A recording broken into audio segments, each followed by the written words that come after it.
बिस्मिल्लाहिर्रहमानिर्रहीम।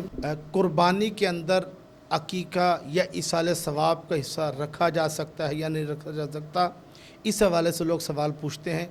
ये ज़हन में रखिएगा, क्योंकि हर वो कुर्बानी के अंदर हिस्सा रखा जा सकता है जिसका मकसद तक़र्रुब इलल्लाह हो। अकीका है कि इंसान को अल्लाह ने जो औलाद की नेमत दी है, इसके शुक्राने में जो जानवर ज़बह किया जाता है उसे अकीका कहते हैं।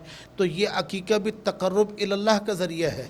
इसी तरह इसाले सवाब, ठीक है, तो ये भी तक़र्रुब इलल्लाह का ज़रिया है। इसी तरह कुर्बानी भी तक़र्रुब इलल्लाह का ज़रिया है। तो कुर्बानी के 7 हिस्सों में अगर ये इसाले सवाब और अकीके का अगर हिस्सा रख दिया जाए तो ये भी दुरुस्त और जायज़ है। तो कुर्बानी में कोई फ़र्क लाजिम नहीं आता।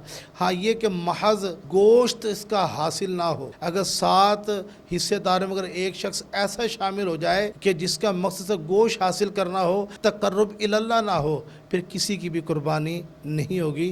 तो इस चीज़ को पेश नज़र रखें, तक़र्रुब इलल्लाह की नियत से शामिल हों।